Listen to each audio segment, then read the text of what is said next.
Electra by Sophocles. Colophon Electra was written between 420 and 410 BCE by Sophocles. It was translated from ancient Greek in 1913 by Francis Starr. This ebook was transcribed and produced for Standard eBooks by Emma Sweeney and is based on digital scans from the Internet Archive.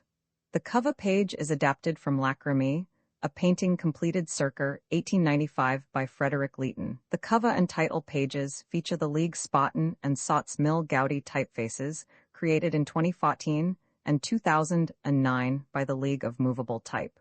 This edition was released on January 21, 2025, 7:07 p.m., and is based on revision 62F0D.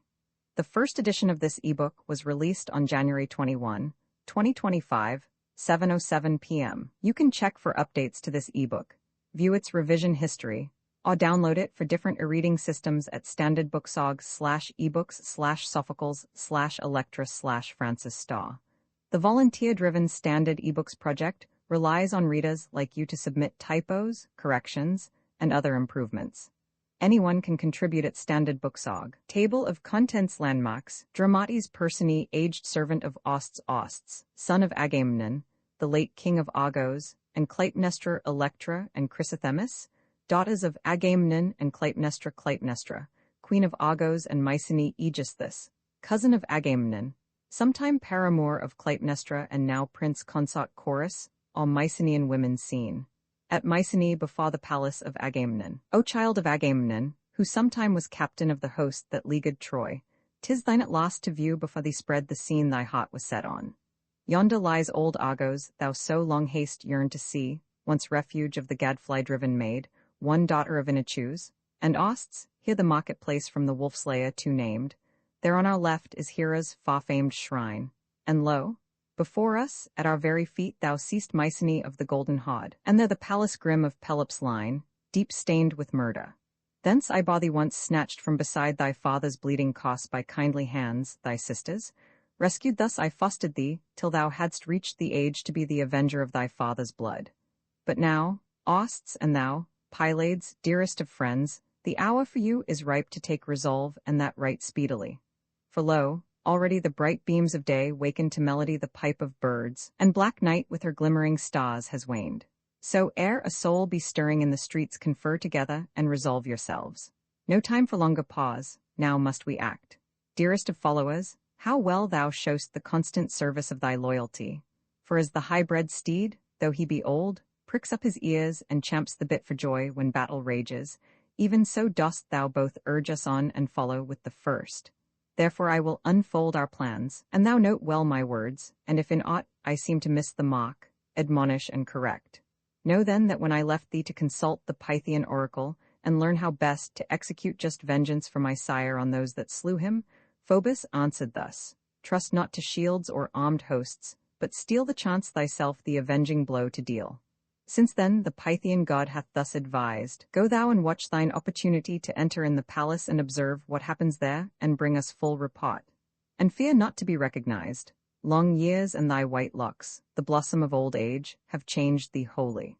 Forge some specious tale, thou art a Phocian stranger hither sent by Phanoteus their doughtiest ally. Report, confirming with an oath the tale, how that Osts by a fatal chance hath perished, from his speeding chariot hurled. So let thy tale run, at the Pythian games.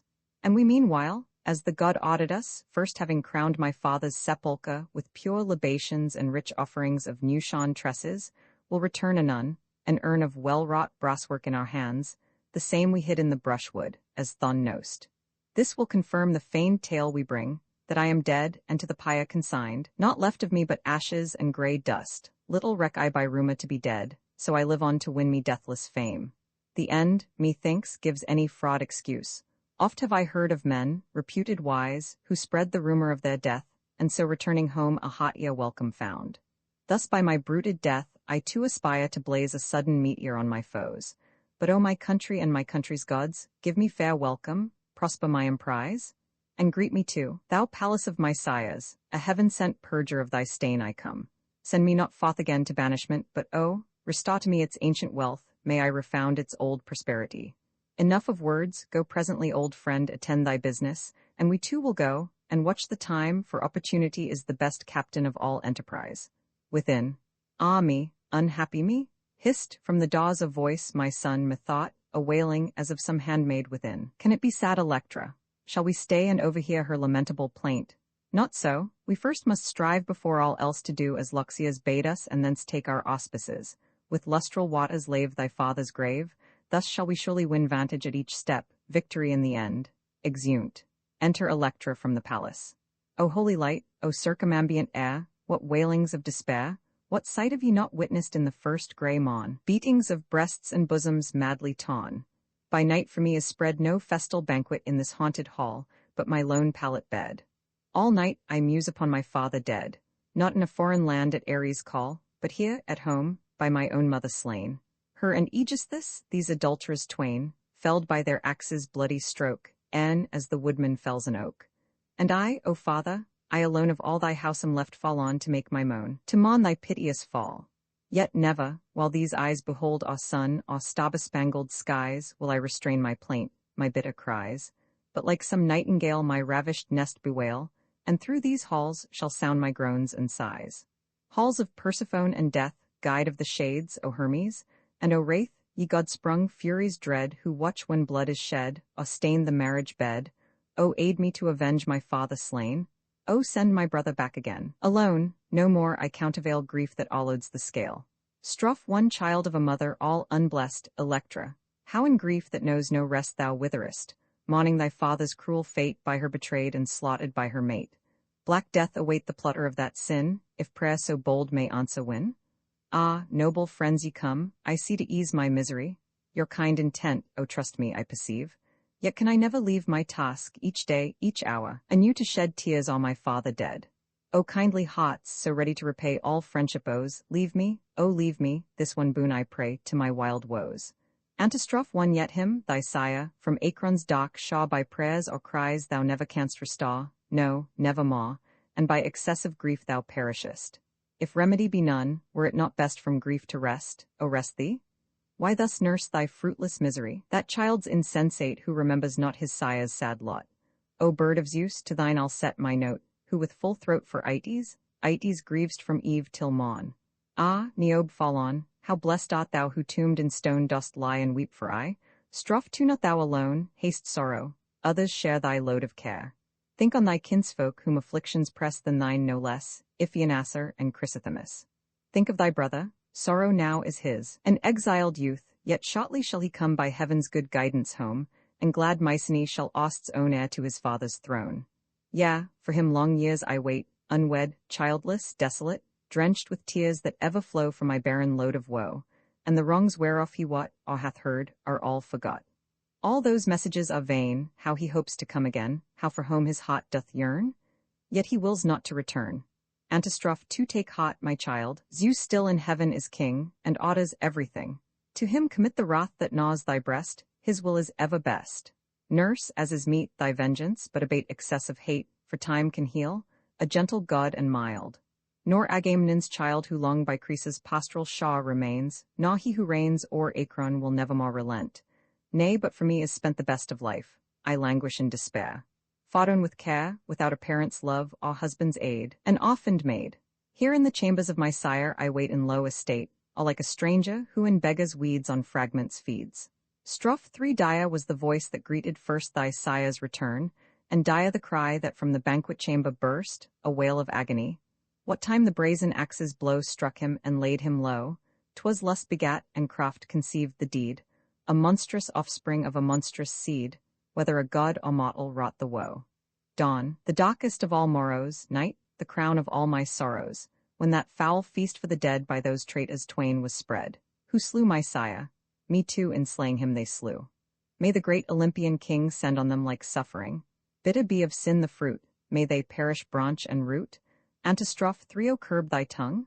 Haste thou no thought how thine own misery thou hast wrought, and maxed a burden of thy life by ever heaping strife on strife in sullen mood. Ill fares the right when feebleness contends with might. Bitter constraint compelled me, and I know my heart with wrath did overflow. But never while life lasts will I control, thus wronged, the indignant passion of my soul. Ye mean me well, but solace is there none for woes like mine, so all who know must own. Forbear, kind comforters, forbear, be sure a case so desperate admits no cure. What respite to my sorrows, what relief? No tears, no moans, can satisfy such grief. Oh, heap not misery on misery, as a fond mother I would plead with thee. No, for this villainy grows and knows no bound. Where can a race be found so vile as they, to disregard the dead? By praise of such men I were ill bestead. Oh, may I ne'er, if fate should on me smile, in careless ease sad memories beguile, clipping the pinions of my mournful song, the dirges due that to my sire belong. For if to dust and nothingness the dead are doomed, nor blood for blood be shed, farewell to sanctities of law, farewell to reverence and awe. I came in thy behalf no less than mine, daughter, but if my words displease thee, well, have it thy way. We follow thee no less. It shames me, friends, that ye should thus set down to frowardness my too persistent grief, but since I yield to hard necessity, bear with me. How indeed could any woman of noble blood who sees her father's home plague-stricken, as I see it night and day, and each day stricken worse, not do as I? For me a mother's love has turned to hate. In my own home on sufferance I live with my sire's murderers, on whose will it rests to give or to withhold my daily bread.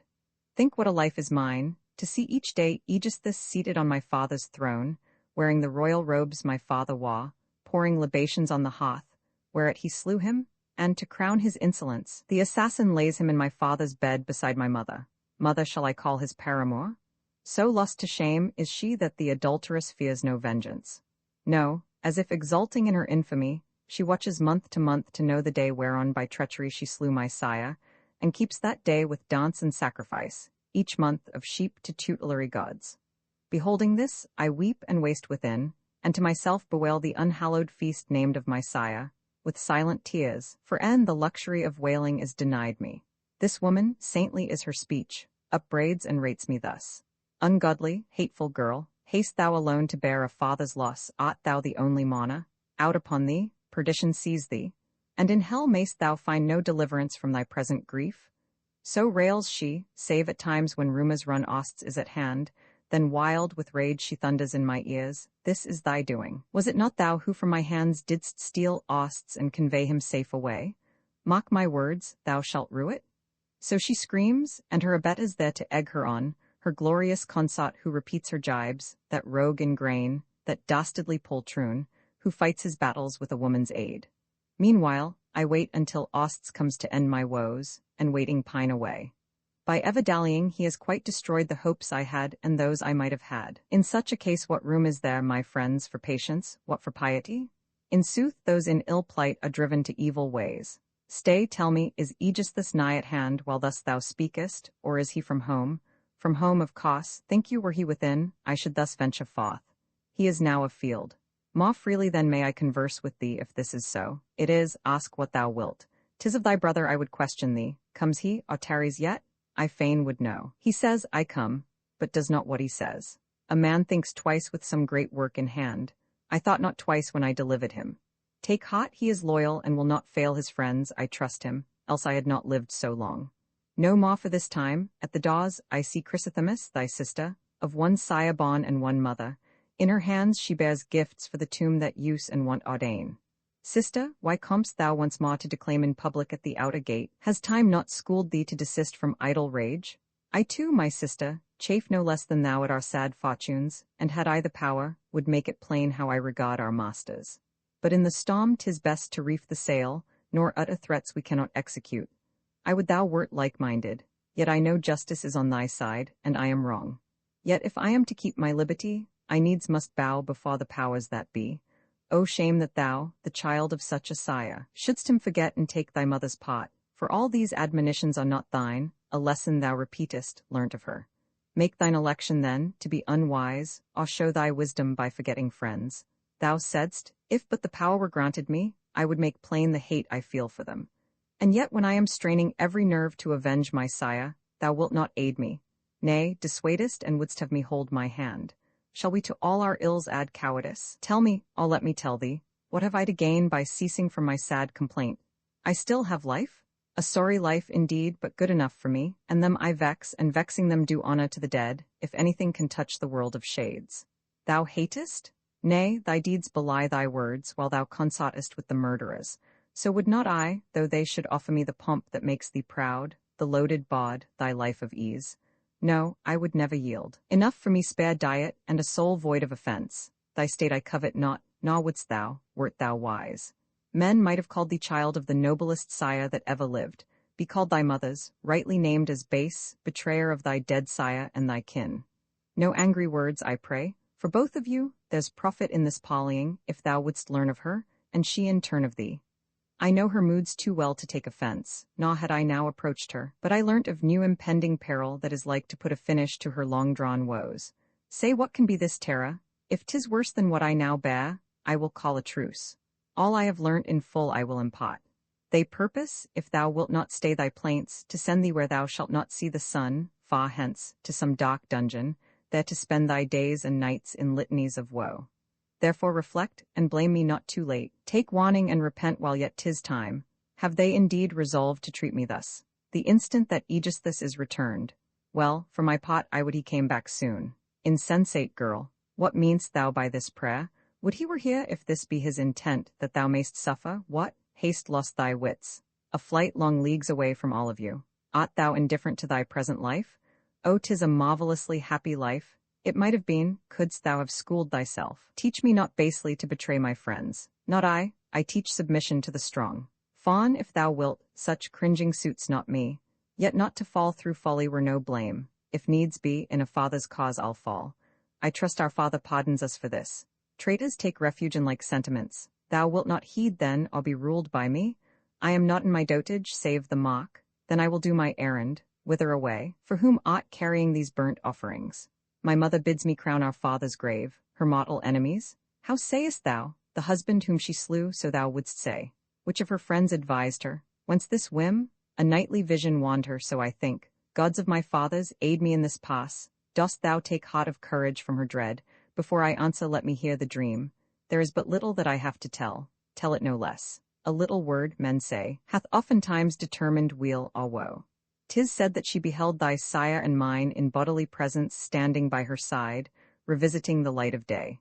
He took the scepter of Aegisthus, once his own, and at the household altar planted it, and from it sprang and spread a fruitful bough, till it overshadowed all Mycenae's land. Such is the tale one told me who was by, when to the sun-god she declared her dream. Further I know not, save that in alarm she sent me hither. Hearken then to me. Sister, I pray thee by our household gods, fall not through folly. If thou spurn me now too late in sorrow, wilt thou seek my aid? Nay, let not aught, my sister, touch the tomb of all thou bearest. 'Twere a shame, a sin, to offer on behalf of her, the accursed, gifts all libations to our father's ghost. Scatter them to the winds or bury them deep in the dust, where nothing may defile our father's lone couch. Let her find them there, a buried treasure when she comes to die. Were she not abjectest of womankind, she ne'er had thought with offerings of hate to crown her murdered victim's sepulchre.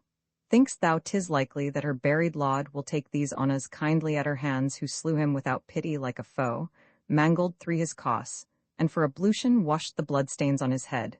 Say, is it like these gifts will purge her of blood guiltiness? It cannot be. Fling them away and cut a tress of thine own locks, and for my share give him from me, a poor thing, but my best, this unkempt lock, this girdle unadorned. Then fall upon thy knees and pray that he may come, our gracious champion from the dead, and that the young Osts yet may live to trample underfoot his vanquished foes. So may we some day crown our father's tomb with costlier gifts than these poor offerings. I can but think, 'tis but a thought, that he had part in sending her this ominous dream. Still, sister, do this service and so aid thyself and me, and him the most beloved of all men, and though dead, thy sire and mine. 'Tis piously advised, and thou, my daughter, wilt do her bidding if thou art discreet. I will. When duty calls, 'twere lack of sense for two to wrangle, both should join to act. Only when I essay this perilous task, be silent, and you love me, friends, for if my mother hears of it, I shall have cause to rue my indiscretion soon or late. Exit Chrysothemis. Strophe count me a prophet false, a witless wight, if justice, who inspires my prophecy, comes not, my child, to vindicate the right. She comes, and that right speedily. My heart grows bold and nothing fears, that dream was music in my ears. It tells me that thy sire who whilom led the Greeks to victory hath not forgot. Yea, and that axe with double brazen head still thirsts for blood to wipe away its blot. Antistrophe, so leaping from her ambush, brazen shod, comes the Erinyes with an armed host's tread. For she hath seen a pair who knew not God driven by lust to an adulterous bed, a bed with stains of murder dyed, a bridal without groom or bride. Therefore I know that not in vain is sent this portent that the fall of guilt foretells, for if this vision fails of its intent, vain is all sooth, all dreams, all oracles. O chariotrace of Pelops old, the sauce of sorrows manifold, what endless curse hath fallen on us since to his sea-grave Myrtilus far sank from the golden chariot hurled, woe upon woe, of woes a world. So once again I find thee here at lodge, for he who kept thee close and so restrained thy scandalous tongue, Aegisthus, is away. Yet thy complaints, repeated many a time to many, censured my tyrannic rule, the insults that I heaped on thee and thine.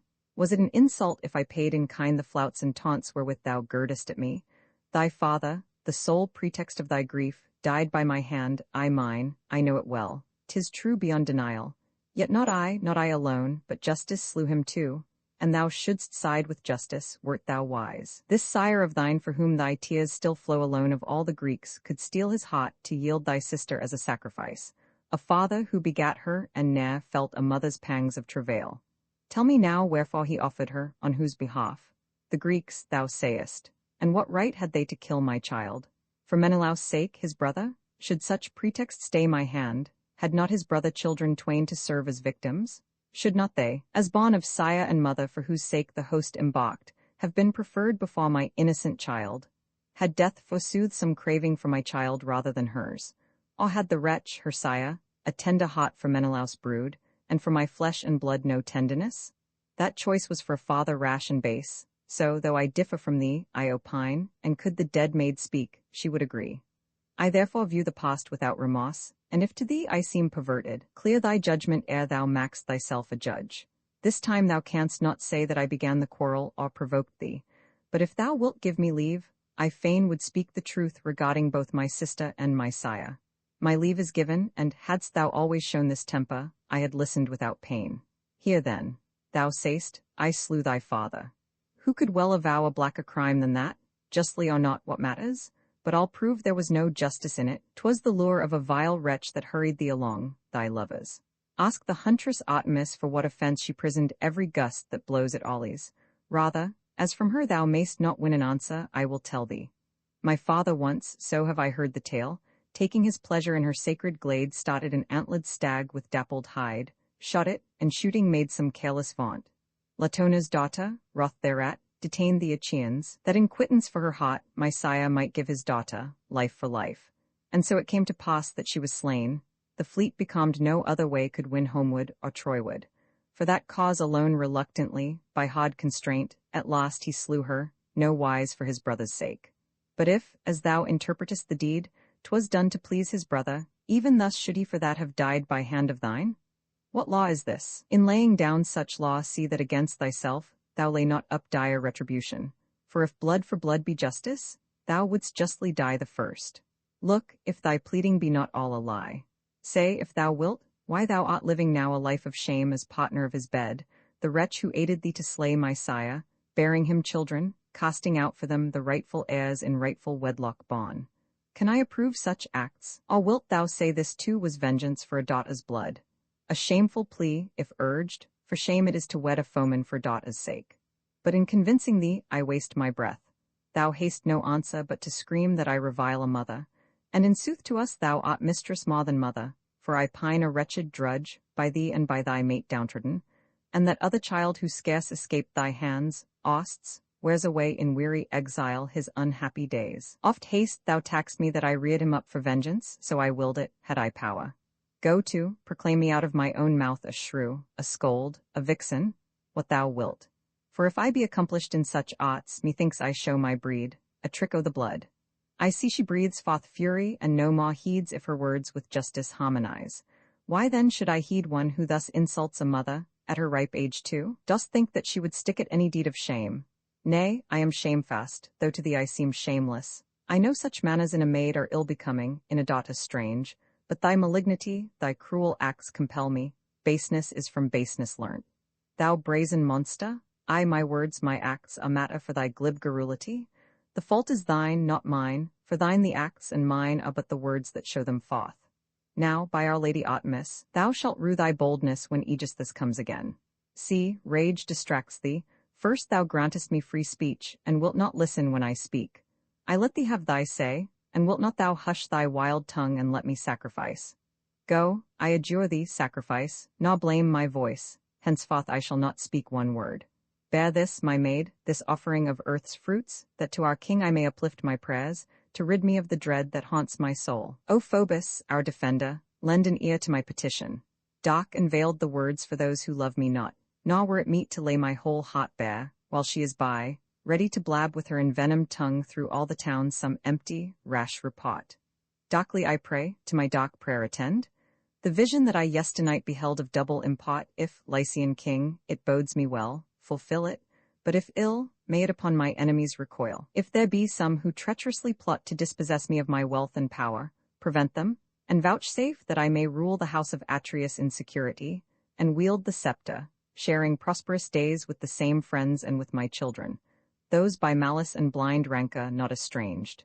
Grant, O Lycian Phoebus, of thy grace, to me and mine fulfillment of my prayers. And for those other things my heart desires, though unexpressed, thou as a god dost know them, for naught is hidden from the sons of Zeus. Good ladies, might a stranger crave to learn if this indeed be King Aegisthus' house? It is, sir, thou thyself hast guessed aright. And am I right conjecturing that I see his royal consort here? She looks a queen. Indeed thou art in presence of the queen. I greet thee, madam, and I bear to thee fair news, and to Aegisthus from a friend. I welcome thy fair words, but first would know who sends thee. Phanoteus the Phocian, on a grave mission. Tell me, stranger, what? It must be friendly coming from a friend. Ost's death, to sum in brief my tale. Me miserable, now am I undone.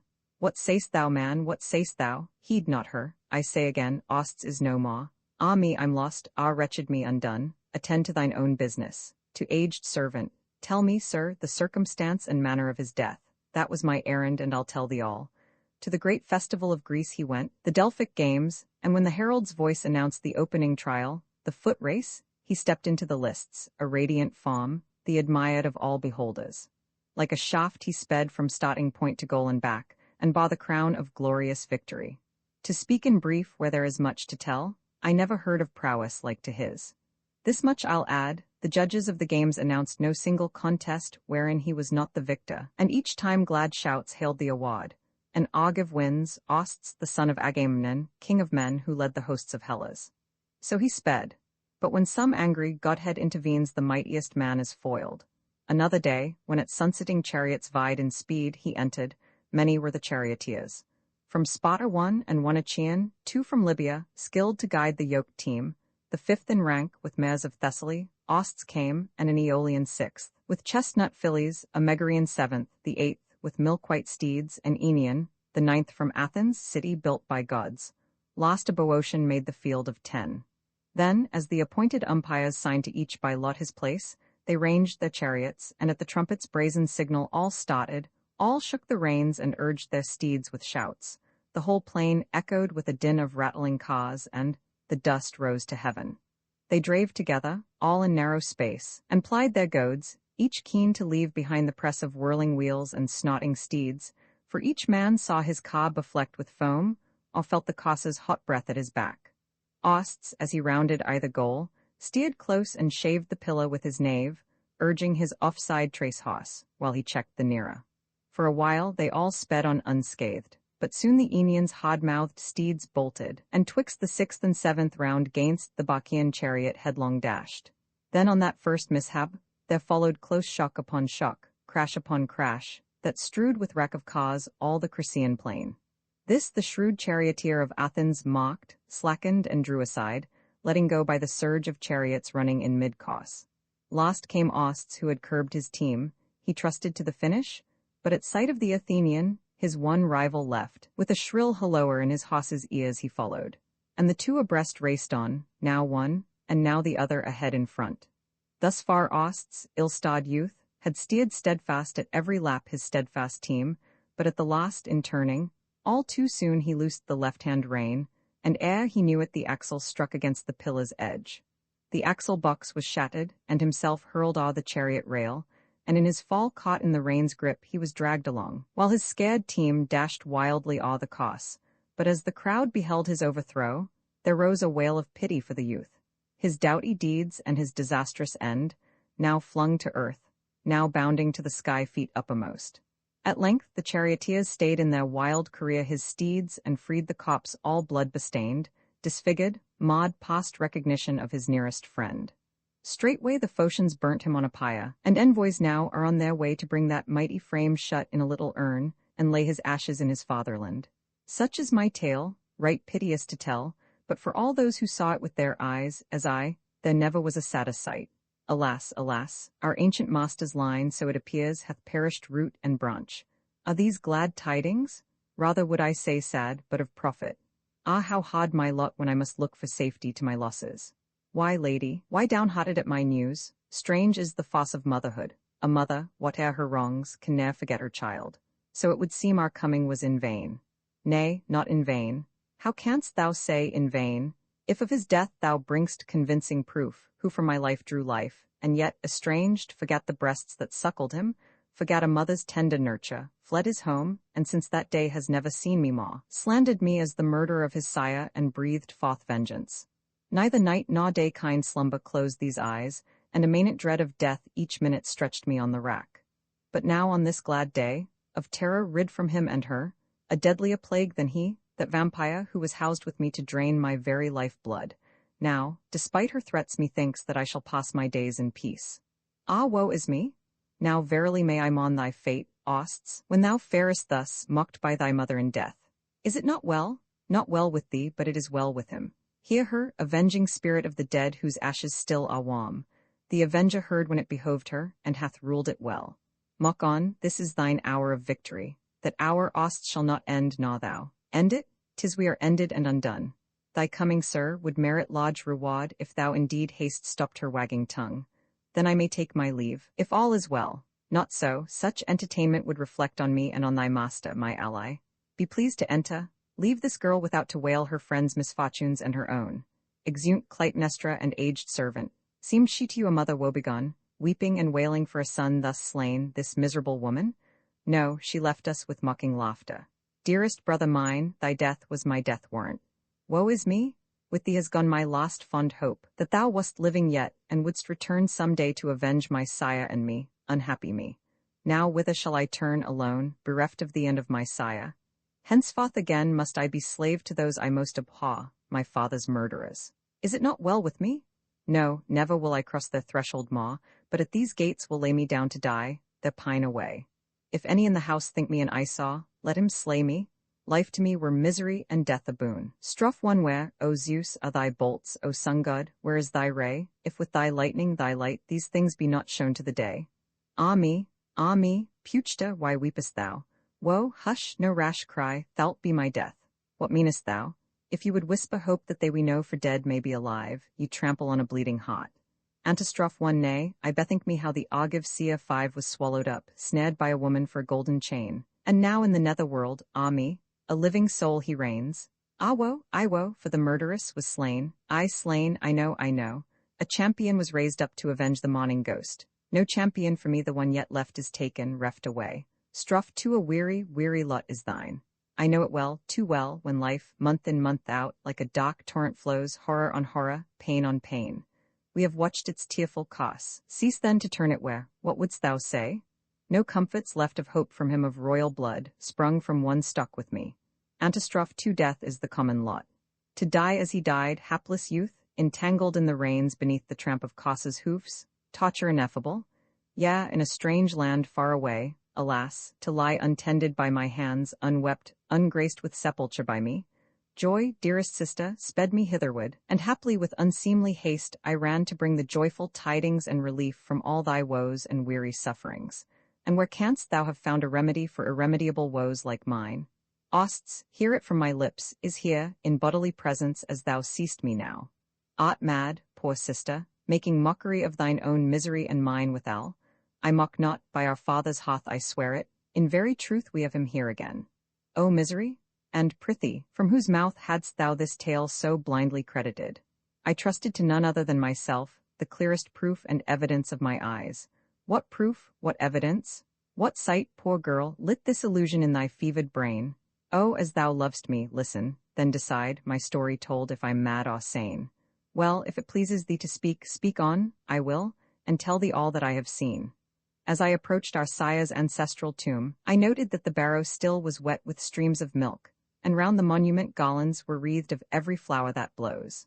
I marveled much and peered around in dread of someone watching me, but when I found that nothing stirred, nearer the tomb I crept, and there upon the grave's edge lay a lock of hair fresh severed. At the sight there flashed a dear familiar image on my soul, Ost's. 'Twas a token and a sign from him, whom most of all the world I love. I took it in my hands, and not a sound I uttered, but my eyes all-brimmed for joy. I knew it then as now, for sure. This shining treasure could be none but his. Who else could set it there save thee or me? And 'twas not I assuredly, nor thou. How couldst thou, when thou mayst not leave the house, not end to sacrifice? Our mother then? When did our mother's heart that way incline? Could she have escaped our notice, had she done it? No, from Ost's comes this offering. Courage, dear sister. Never destiny ran one unbroken course on us till now she frowned. Today gives promise of her smiles. Alas, I pity thy simplicity, fond sister. Are not then my tidings glad? Thou know'st not in what land of dreams thou art. Wouldst have me doubt the evidence of my eyes? He is dead, I tell thee. Look not to the dead for a deliverer, that hope has gone. Ah, woe is me! Who told thee of his death? One who was present when he met his fate. Where is the man? 'Tis strange, 'tis passing strange. Within, our mother's not unwelcome guest. Ah me, and whose then can have been those wreaths that mill outpoured upon the grave? To me it seems most like that they were brought a kindly offering to Ost's dead. And I, poor fool, was hurrying in hot haste to bring my joyful message, unaware of our ill plight, and now that I have brought it, I find fresh sorrows added to the old. So stands the case, but be advised by me and lighten this the burden of our woes. Wouldst have me raise the dead to life again? I meant not that. I am not so demented. What wouldst thou then that lies within my powers? Be bold to execute what I enjoin. If it can profit, I will not refuse. Success, remember, is the meed of toil. I know it, and will help thee all I can. Then listen how I am resolved to act. From friends, thou knowest now as well as I, we cannot look for succor. Death hath snatched all from us, and we too are left alone. While yet my brother lived and tidings came of his prosperity, I still had hopes that he would yet appear to avenge his sire. But now that he is dead, to thee I turn. From thee a sister craves a sister's aid, to slay, shrink not, our father's murderer, Aegisthus. There, I plainly tell thee all. Why hesitate? What faintest ray of hope is left to excuse thy lethargy, whose lot henceforth must be to mourn the ancestral wealth whereof thou art defrauded, to lament a youth that withers fast, unloved, unwed. For dream not wedded bliss can e'er be thine. Too wary is Aegisthus to permit that children should be born of thee or me for his destruction. But if thou attend my counsel, thou shalt reap large benefits, first from our dead sire, and our brother too, a name for piety, and furthermore, a freeborn woman thou shalt stand revealed, and worthy spousals shall be thine, for worth in women ever captivates all men. Seest thou not too the honor thou shalt win both for thyself and me, if thou consent?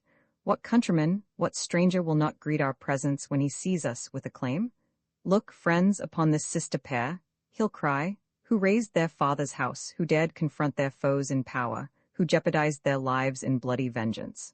Honor to the pair, honor and worship. Yea, at every feast let all the people laud their bravery. So will our fame be bruited far and wide, nor shall our glory fail in life or death. Sweet sister, hear me, take thy father's part, side with thy brother, give thyself surcease of sorrow. And remember this, a life of shame is shame for noble souls. Forethought for those that speak and those that hear in such grave issues is most serviceable. Before she spake, were not her mind perverse. She had remembered caution, but she, friends, remembers not. To Electra. What glamour fooled thee thus to take up arms thus boldly and enlist me? Thou art a woman, seest thou not? No man, no match in battle for thine adversaries. Their fortune rises with the flowing tide, ours ebbs and leaves us soon a stranded hulk. Who then could hope to grapple with a foe so mighty and escape without a fall? Bethink thee, if thy speech were overheard, we alike to change our evil plight for worse. Small comfort or commodity to win glory and die an ignominious death? Mere death were easy, but to crave for death and be denied that lost boon, there's the sting. Nay, I entreat, before we wreck ourselves and perish root and branch, restrain thy rage. All thou hast said for me shall be unsaid, an empty breath. O learn at length, though late, to yield, nor match thy weakness with their strength. Hearken, for mortal man there is no gift greater than forethought and sobriety. 'Tis as I thought, Before thy answer came I knew full well thou wouldst refuse thine aid.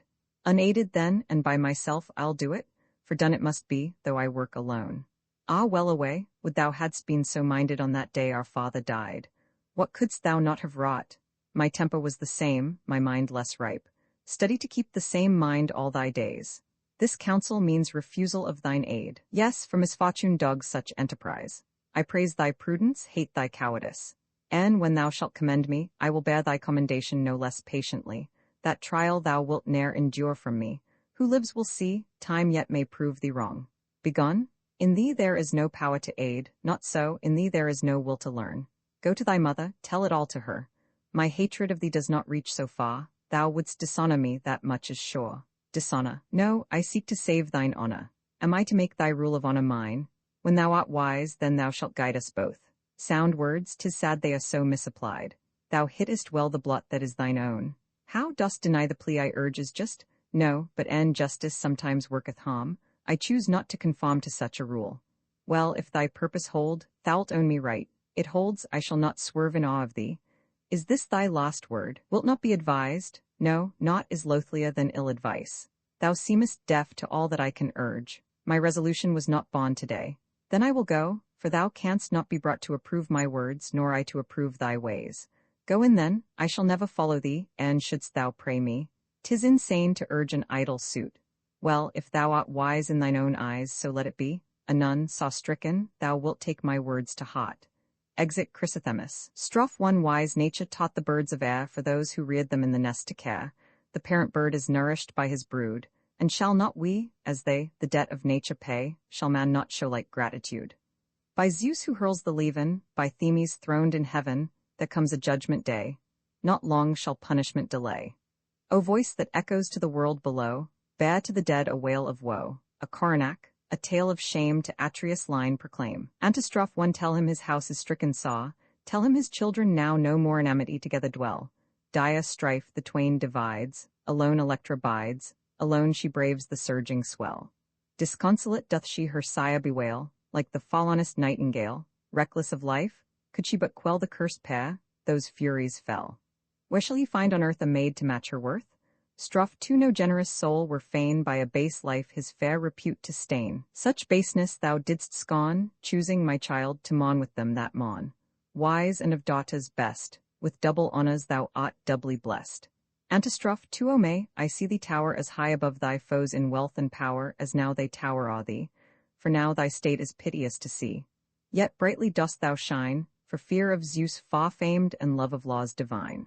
Pray tell me, ladies, were we guided right, and are we close upon our journey's end? What seek'st thou, stranger, and with what intent? I seek and long have sought Aegisthus' home. 'Tis here, thy guide is nowise blamable. Would one of you announce to those within the auspicious advent of our company?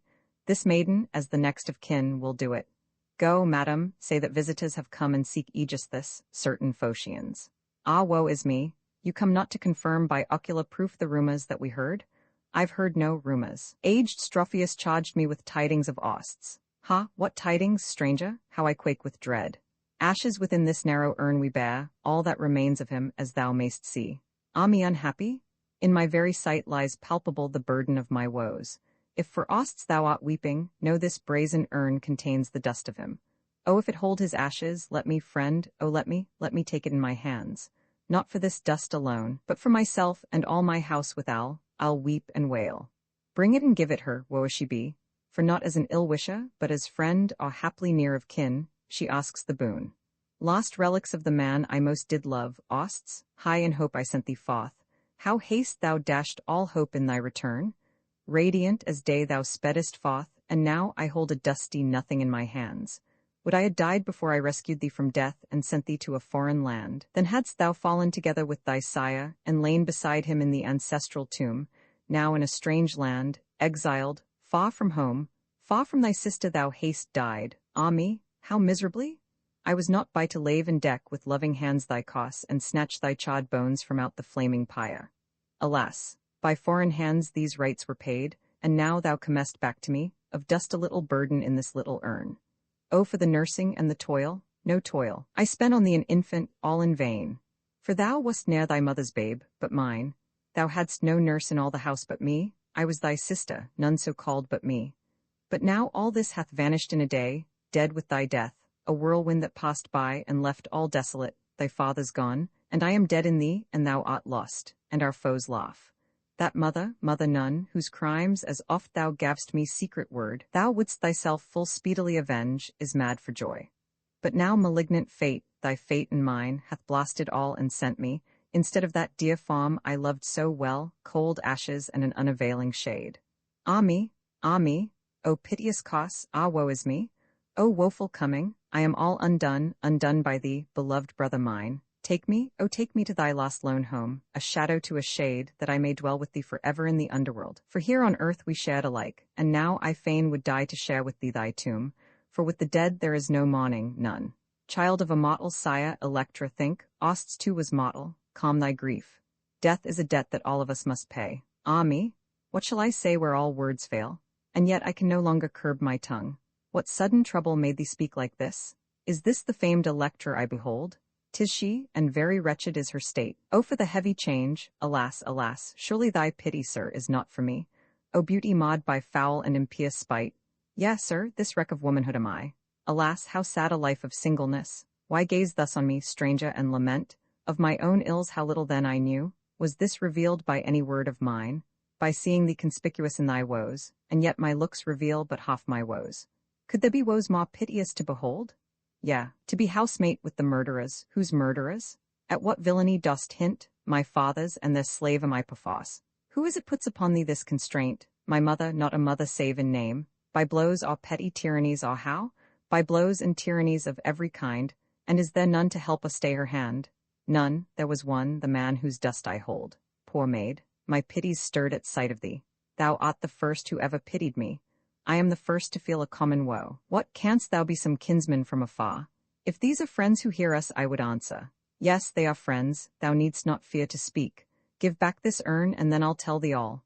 Ask not so hard a thing, good sir, I pray. Do as I bid thee, thou shalt not repent it. Oh, I adjure thee, rob me not of that the most I prize on earth, it may not be. Ah, woe for thee, Osts, woe is me, if I am not to give thee burial. God well thy lips, thou hast no right to mourn. No right to mourn a brother who is dead. To speak of him in this wise is not meet. What, am I so dishonoured of the dead? Of none dishonoured, this is not thy pot. Not if Ost's ashes here I hold, they are not his though fain to pass for his. Where then is my unhappy brother's grave? There is no grave, we bury not the quick. What say'st thou, boy? Nothing that is not true, he lives, as surely as I am alive. What, art thou he? Look at this signet ring, my father's, let it witness if I lie. O happy day! O happy, happy day, thy voice I greet. My voice gives greeting back. My arms embrace thee, may they clasp me I. My countrywomen, dearest friends, behold Osts who in feigning died, and so by feigning is alive again and safe. We see him, daughter, and this glad surprise makes our eyes overflow with happy tears. Struff, son of my best loved sire, now haste thou come, art here to find, to see thy heart's desire. And so, but best keep silence for a while. What need for silence? 'Twere wise, lest someone from the house should hear. Nay, by Queen Artemis the Virgin Maid, of women folk I ne'er will be afraid, those stay-at-homes, mere cumberers of the ground, yet note that in the breasts of women dwells the war god too, as thou methinks hast found. Ah me, thou waxed a memory inveterate, ineffaceable, and ache time cannot quell. I know it too, but when the hour shall strike then, it behoves us to recall those deeds. And to strough all time, each passing hour henceforward I were fain to tell my griefs, my pain, for late and hardly have I won free speech. 'Tis so, then forfeit not this liberty. How forfeit it? By speaking out of season overmuch, but who would bot a speech for silence now? Who could be dumb, now that beyond all thought and hope I've seen thee come? That sight was then vouchsafed thee when the gods first monished me to turn my steps towards home. If a god guided thee to seek our halls, this boon surpasses all before, I see the hand of heaven. To check thy gladness I am loth, and yet this ecstasy of joy, it makes me fear. Oh, after many a weary year restored to glad my eyes, seeing my utter misery, forbear. What is thy prayer? Forbear to rob me of the light, the presence of thy face. If any dared essay it, I were wroth. Dost thou consent? How could I otherwise? To chorus, friends, a voice is in my ear that I never hoped to hear. At the glad sound how could I be mute nor raise a joyous cry? But I have thee, and the light of thy countenance so bright not and sorrow can eclipse or still the music of those lips. Spare me all superfluity of words, how vile our mother, how Aegisthus drains by waste and luxury our father's house. The time admits not such prolixity, but tell me rather what will best subserve our present need, where we must show ourselves, all lie in wait, and either way confound the mockery and triumph of our foes. And see that when we twain are gone within our mother, read not in thy radiant looks our secret. Weep as overwhelmed with grief at our feigned story. When the victory's won we shall have time and liberty to laugh. Yea, as it pleaseth thee it pleases me, brother, for all my pleasure is thy gift, not mine. Nor would I purchase for myself the greatest boon that cost thee the least pang. So should I cross the providence that guides us. How it stands with us, doubtless thou hast heard. Aegisthus, as thou knowest, is away. Only our mother keeps the house, and fear not that she will see my face lit up with smiles. My hatred of her is too deep ingrained. Moreover, since thy coming I have wept for pure joy, and still must weep to see the dead alive, on one day dead and living. LT works me strangely. If my sire appeared in bodily presence, I should now believe it no mocking phantom but his living self.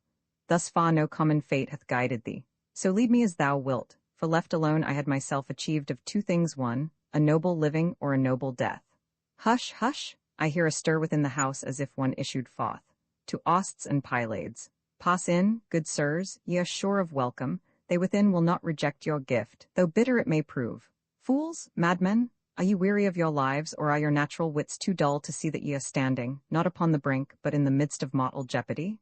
Nay, had I not kept watch this weary while, here at the door, your plot had slipped inside ere ye yourselves had entered. As it is, my watchfulness has fended this mishap. Now that your wordy eloquence has an end, and your insatiate cries of joy, go in. 'Tis ill delaying in such case, and well to make an end. How shall I fare within? Right well, to start with, thou art known to none. Thou hast reported, I presume, my death. They'll speak of thee as though thou wert a shade, and are they glad thereat, or what say they? I'll tell thee when the time is ripe. Meanwhile, whate'er they do, however ill, is well. I pray thee, brother, tell me who is this? Dost thou not see? I know not, nor can guess, not know the man to whom thou gav'st me once? What man? How mean'st thou? He that stole me hence, through thy forethought, and safe to Phossus bar. Can this be he who, when our sire was slain, faithful among the many false I found? 'Tis he, let that suffice thee, ask no more. O happy day! O sole deliverer of Agamemnon's house, how camest thou hither? Art thou indeed our Saviour, who redeemed from endless woes my brother and myself? O hands beloved, O messenger whose feet were bringers of glad tidings, how so long couldst thou be with me and remain unknown, stay me with feigned fables and conceal the truth that gave me life? Hail, Father, hail! For 'tis a Father whom I seem to see.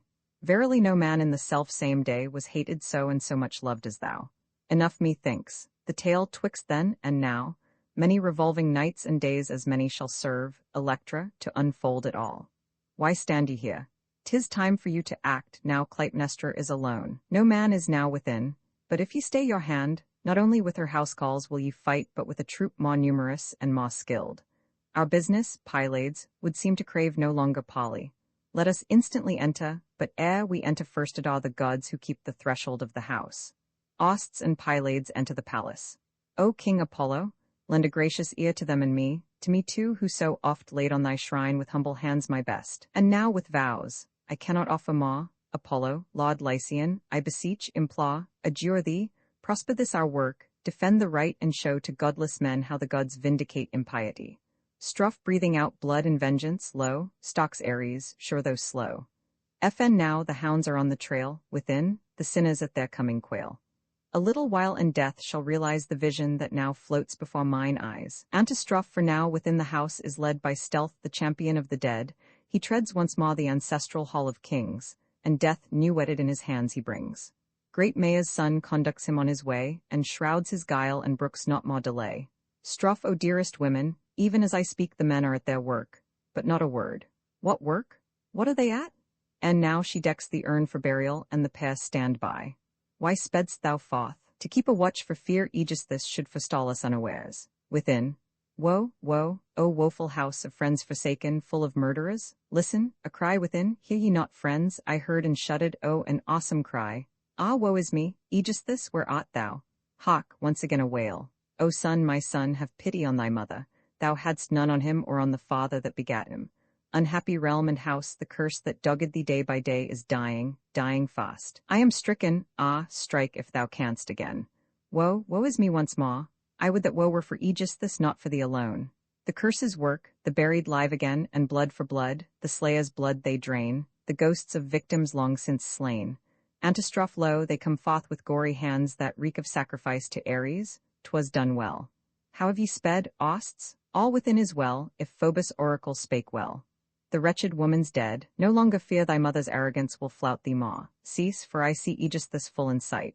Back, youths, back to the house. Where see ye him? Approaching from the suburb with an air of exultation. He is ours, quick to the palace doorway, half your work is well done, do no less well what remains, fear not we shall. Then speed thee on thy way, see I am gone, leave what is here to me. Exeunt Osts and Pylades, Aegisthus approaches. 'Twere not amiss to breathe some soft words in his ear, that he may blindly rush into the lists of doom. Could any of you tell me where to find the Phocian strangers who, I hear, have brought news of Osts midst the chariots wrecked? Thee I question, thee, infama days so froward. It concerns thee most, methinks, and thou, as best informed, canst tell me best. I know for sure, else were I unconcerned in what has happened to my nearest kin. Where then are these newcomers? Tell me straight.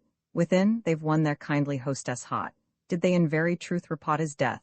They did, and ma, they showed us the dead man. May I too view the body to make sure? Thou mayst, but 'tis a gruesome spectacle. Thou givest me much joy against thy want. I wish thee joy, if here is food for joy.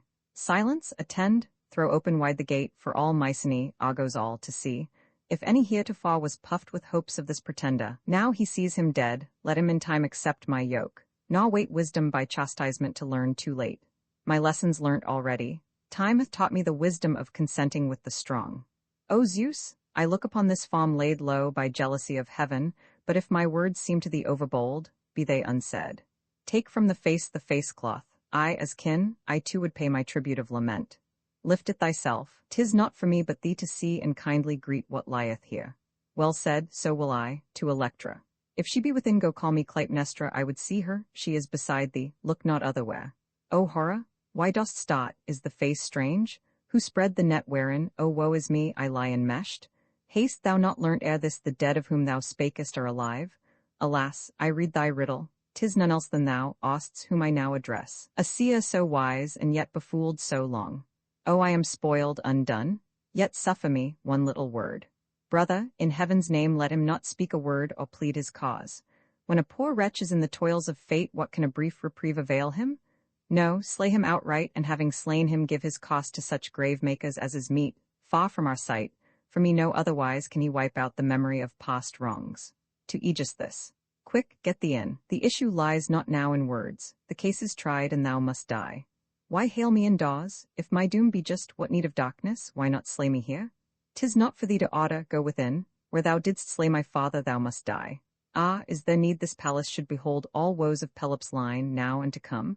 Thine own they shall, thus much I can predict. Thy skill as seer derives not from thy sire. Thou bandiest words, our going is delayed. Go, lead the way. No, thou must go the first. Lest I escape? Nay, not to let thee choose the manner of thy death. Thou must be spared no bitterness of death, and well it were if on transgressors swift this sentence fall, slay him, so wickedness should less abound. House of Atreus? Thou hast passed through the fire, and won at last freedom, perfected today by this glorious essay. In notes Inachus, the river god, was the legendary founder of Argos, whither his daughter Io, changed by the jealous hearer into a cow, was driven in her wanderings. Right Apollo Leukeos, the god of light, but by folk etymology connected with lambda upsilon kappa omicron sigma, wolf. Right the full meaning is to cut off the hands and feet and suspend them to the armpits. This was done to prevent the victim from taking vengeance. Right the charioteer of Oenomaus. In the race for the hand of Hippodamia, the king's daughter, he betrayed his master by removing a linchpin. Pelops won the race, but afterwards for an insult offered to his wife, he hurled into the sea Myrtilus, who invoked a dying curse on the house. Right Amphiaraus. Induced by his wife Eriphyle to join the expedition of Polynices against Argos, he was swallowed up by an earthquake. His son, like Osts, avenged his father, and Amphiaraus was honored as an earth god. Right? Imprint this ebook is the product of many hours of hard work by volunteers for standard ebooks, and builds on the hard work of other literature lovers made possible by the public domain. This particular ebook is based on digital scans from the Internet Archive.